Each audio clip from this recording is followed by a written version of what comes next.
നമുക്ക് ഇനി തൊഴിലുറപ്പ് പദ്ധതിയിലേക്ക് വരാം. മഹാത്മാഗാന്ധി ദേശീയ ഗ്രാമീണ തൊഴിലുറപ്പ് പദ്ധതി എന്നായിരുന്നു പേര്. അത് പേര് മാറ്റിക്കൊണ്ട് പുതിയൊരു ബില്ല് ഇപ്പോൾ ലോക്സഭയിൽ കൊണ്ടുവന്നു. അതിൽ ചർച്ച പുരോഗമിച്ചു വരികയായിരുന്നു ഇന്നലെ ഇന്നുമായിട്ട്, അല്ലേ? അപ്പോൾ അത് അട്ടിമറിക്കാനുള്ള നീക്കത്തിനെതിരെ കർഷക പ്രക്ഷോഭ മാതൃകയിൽ സമരത്തിനൊരുങ്ങുകയാണ് തൊഴിലുറപ്പ് തൊഴിലാളി സംഘടനകൾ എന്ന എക്സ്ക്ലൂസീവ് വാർത്ത കൂടി നമ്മൾ ഇപ്പോൾ പ്രേക്ഷകരുമായി പങ്കുവയ്ക്കുകയാണ്. തൊഴിലുറപ്പിൽ നിന്നും ഉറപ്പ് ഒഴിവാക്കുന്ന ഭേദഗതിയാണ് പാർലമെന്റ് പാസ്സാക്കുന്നതെന്ന് സാമ്പത്തിക ശാസ്ത്രജ്ഞനായ ജീൻ റീസ് മീഡിയ വണ്ണിനോട്. UPA സർക്കാരിന്റെ കാലത്ത് തൊഴിലുറപ്പ് പദ്ധതി കേന്ദ്രത്തിന് ഉപദേശിച്ച സാമ്പത്തിക ശാസ്ത്രജ്ഞനാണ് ജീൻ റീസ്. തൊഴിൽ ദിനങ്ങൾ കൂട്ടുന്നതായി പ്രതീതി സൃഷ്ടിച്ച പദ്ധതി അട്ടിമറിക്കുകയാണെന്നും ജീൻ റീസ് മീഡിയ വണ്ണിനോട് പറഞ്ഞു.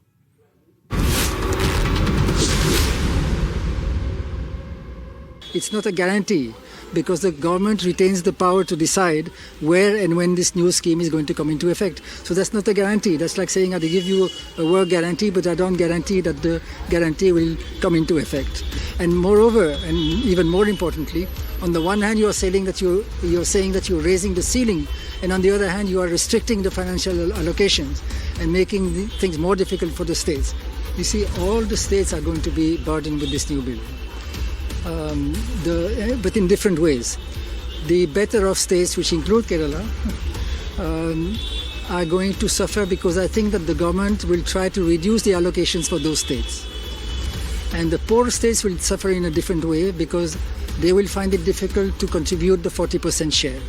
In fact, it's more than 40% because if you want to go beyond the prescribed allocation of the center, you'll have to pay 100%, not 40%. So for the poorer states, it's going to be very difficult. And for the better off state, the problem is that the center is going to give them, I think, very limited allocations from the center. There is nothing new as far as payments is concerned. In fact, the only thing new, so far as I know, see, even in Narega, the payment had to be made within 15 days. Now it also has to be made within 15 days. I think the only difference in the payment provisions is that until now, the responsibility for paying compensation in the event of delays in payments was a joint responsibility of state and center. Depending on who is responsible for the delay, accordingly, they will have to pay compensation. But now compensation has to be paid by the state, even if the cause of the delay is the center. Yes, ഈ വാർത്തയുടെ വിശദാംശങ്ങൾ നൽകാൻ ധൻ സുമോദ് ഡൽഹിയിൽ നിന്ന്. Sumod, good morning. രാജ്യത്തെ അടിസ്ഥാന ജനവിഭാഗങ്ങളുടെ ക്ഷേമം ഉറപ്പാക്കുന്നതിന്, അവർക്ക് ഉറപ്പുള്ള ഉപജീവന മാർഗം ഒരുക്കുന്നതിന് UPA സർക്കാർ കൊണ്ടുവന്ന അഭിമാന പദ്ധതി, അതിന്റെ മാസ്റ്റർ മൈൻഡ് ജോൺ ഡ്രീസ്, അദ്ദേഹം എവിടെയായിരുന്നു എന്ന് ആലോചിക്കുകയായിരുന്നു ഇന്നലെയൊക്കെ. അപ്പോൾ ഇന്ന് ഈ പദ്ധതി ഈ രീതിയിൽ അട്ടിമറിക്കപ്പെടുമ്പോൾ ജോൺ ഡ്രീസിന് എന്ത് പറയാനുണ്ടാകും എന്നത് ഏറ്റവും പ്രധാനപ്പെട്ട ആകാംക്ഷയായിരുന്നു. ജോൺ ഡ്രീസിന് എന്താണ് പറയാനുള്ളത്? ഈ പദ്ധതിക്ക് മേൽ ഇങ്ങനെ കത്തിവെക്കുമ്പോൾ വലിയ ആശങ്ക അദ്ദേഹം പ്രകടിപ്പിക്കുകയാണോ?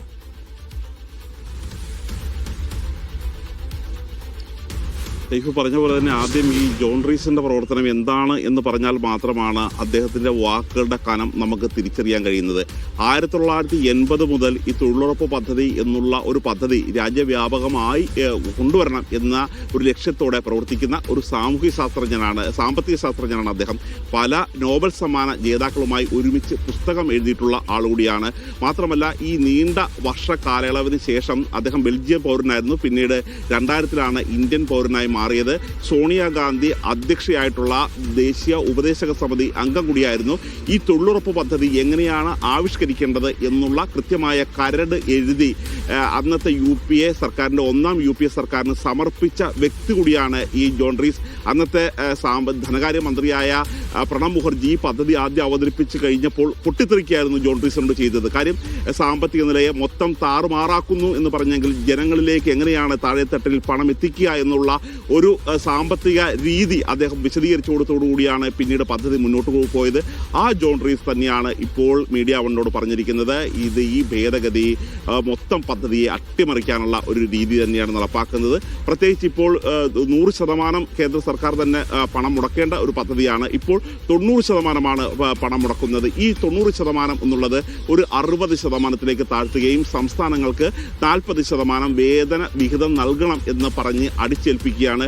ഇതോടുകൂടി തൊഴിലുറപ്പ് പദ്ധതിയുടെ ആത്മാവ് തന്നെയാണ് എടുത്തില്ലാതായി പോകുന്നത്. കേരളം ഉൾപ്പെടെയുള്ള സംസ്ഥാനങ്ങൾക്ക് ഇത് വലിയ അമിത ഭാരമായി തന്നെ വരും. കാര്യം ഇപ്പോൾ കടമെടുപ്പ് വിഹിതം ഉൾപ്പെടെ വെട്ടിക്കുറച്ച് കേരളം സാമ്പത്തിക വിഹിതത്തിന് വേണ്ടി സുപ്രീം കോടതിയിൽ പോലും കേസ് കൊടുത്തിരിക്കുന്ന സ്ഥിതിയാണ്. കേരളം ഉൾപ്പെടെയുള്ള മറ്റു പല സംസ്ഥാനങ്ങളും BJP ഭരിക്കുന്ന സംസ്ഥാനങ്ങളിൽ പോലും ഇത് വലിയ തരത്തിലുള്ള പ്രതിസന്ധിയായിരിക്കും സൃഷ്ടിക്കുന്നത്. അതുകൊണ്ട് ഇങ്ങനൊരു പദ്ധതി ഉപദേശിച്ച് നൽകിയ ശാസ്ത്രജ്ഞൻ അല്ലെങ്കിൽ സാമ്പത്തിക ശാസ്ത്രജ്ഞനെ ഇത് അട്ടിമറിക്കുകയാണെന്ന് അദ്ദേഹം പറയുന്നു. പക്ഷെ ഇതോടൊപ്പം പറയേണ്ട മറ്റൊരു കാര്യം, വലിയ പ്രക്ഷോഭത്തിലേക്ക് തൊഴിലാളികൾ നീങ്ങുന്നു എന്നാണ് നമുക്ക് മനസ്സിലാക്കാൻ കഴിയുന്നത്. കർഷക പ്രക്ഷോഭ കാലത്തൊക്കെ ഉണ്ടായതുപോലെയുള്ള ഒരു വലിയൊരു പ്രക്ഷോഭത്തിന് കൂടി രാജ്യം സാക്ഷ്യം വഹിക്കാൻ പോകുന്നു എന്ന് വേണമോ മനസ്സിലാക്കാൻ? അതെ, ഈ 19-ാം തീയതി സമരം പ്രഖ്യാപിച്ചിരിക്കുകയാണ്. നേരത്തെ ഈ തരത്തിലുള്ള ഇവർക്കൊരു സൂചന ഉണ്ടായിരുന്നു ഈ തൊഴിലുറപ്പ് പദ്ധതി അട്ടിമറിക്കുകയാണെന്നുള്ളത്. അതുകൊണ്ട് തന്നെ ഒരു 100 ദിവസത്തെ സമരമായിരുന്നു നേരത്തെ പ്രഖ്യാപിച്ചിരുന്നത്. പക്ഷേ ഞാനിപ്പോൾ നിൽക്കുന്ന ഈ സ്ഥലം ഇത് ജന്തർ മന്ദിറാണ്. ഈ ഡൽഹിയിലെ എല്ലാ സമരങ്ങളും നടക്കുന്നത് ഇവിടെയാണ്. പക്ഷേ ഈ കോവിഡിന് ശേഷം സമരങ്ങൾക്ക് കടുത്ത നിയന്ത്രണമാണ് ഏർപ്പെടുത്തിയിരിക്കുന്നത്. സമരം ചെയ്യണമെങ്കിൽ ആദ്യം ഏതൊക്കെ കാര്യങ്ങളിലാണ് സമരം ചെയ്യുന്നത് എഴുതി നൽകണം. അങ്ങനെ അവർക്ക് പലപ്പോഴും അനുമതി നൽകാത്തതിനെ തുടർന്ന് തൊഴിലുറപ്പ് തൊഴിലാളികളുടെ സമരം പലപ്പോഴും മുന്നോട്ട് പോയില്ല. പക്ഷേ ഇനി ഈ തരത്തിലുള്ള പാർലമെന്റ് ഈ ഭേദഗതി നിയമം പാസാക്കിയെങ്കിൽ ചരിത്രത്തിലില്ലാത്ത തരത്തിലുള്ള സ്ത്രീകളെ ഉൾപ്പെടുത്തിയുള്ള വലിയ സമരത്തിനാണ് ഇന്ത്യ സാക്ഷ്യം വഹിക്കാൻ പോകുന്നത് എന്നുള്ളൊരു കാര്യമാണ് അവർ പറയുന്നത്. ഈ കർഷക പ്രക്ഷോഭം എങ്ങനെയാണ് നടന്നത് ആ തരത്തിൽ തന്നെ വലിയ പ്രക്ഷോഭത്തിന് വിവിധ സംഘടനകളെ കൂട്ടിയിണക്കിക്കൊണ്ടാണ് തൊഴിലുറപ്പ് തൊഴിലാളികൾ മുന്നോട്ട് പോകുന്നത്. അക്കാര്യം തന്നെയാണ് ജോൺ റീസ് ഇപ്പോൾ വിശദീകരിച്ചിരിക്കുന്നത്.